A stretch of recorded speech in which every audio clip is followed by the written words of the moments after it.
खबरदार, खराब रोडची जर तक्रार कराल तर मारले जाल. ही सत्यकथा आहेत सत्येंद्र दुबे यांची. IIT कानपूरमधून ग्रॅज्युएट आणि नंतर NHI मध्ये इंजिनियर झालेले आणि लवकरच त्यांना प्रमोशन मिळून जे प्रोजेक्ट डायरेक्टर झाले यांची ही कथा. ते भारतातील सगळ्यात मोठ्या हायवे प्रोजेक्ट ज्याला गोल्डन कॉन्टिनेंटल साठी होते, जो दिल्ली, कोलकाता, चेन्नई आणि मुंबई यांना जोडणारा एक मोठा हायवे प्रोजेक्ट होता.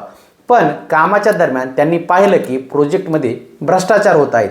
मोठे मोठे कॉन्ट्रॅक्टर आपले काम लहान कॉन्ट्रॅक्टरना देत आहे, जे पूर्ण खराब आणि इल्लीगल होतं. रोड्सची क्वालिटीसुद्धा खूप खराब होत होती. मोठे कॉन्ट्रॅक्टर, लोक, राजकारणी, NHIचे अधिकारी एक मोठं नेक्ससचं जाळं तयार करून पैसा खाऊन भ्रष्टाचार करत होते.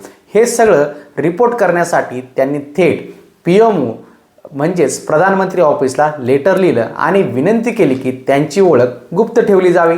पण पुढे काय झालं तर हे लेटर मिनिस्ट्रीकडे फॉरवर्ड केलं गेलं. त्यांचं नाव आणि नंबरसुद्धा हे सार्वजनिक करण्यात आले आणि नंतर जी भीती होती तेच घडलं. 27 नोव्हेंबर 2003 रोजी बिहारमधील गया येथे दुबे रात्री ऑटोने घरी जात होते तेव्हा त्यांना गोळी मारली गेली. मीडियामध्ये PMOचं नाव समोर आलं आणि CBIला केस ही दिली गेली.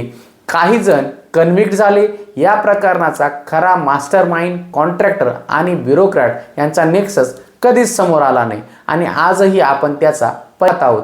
आजही 20 ते 25 वर्षानंतर रस्ते इतके मोठे खड्डे, गाड्या त्यामध्ये अडकतात, दररोज ब्रिज पडतात, त्याची कोणतेही अकाउंटेबिलिटी नाही.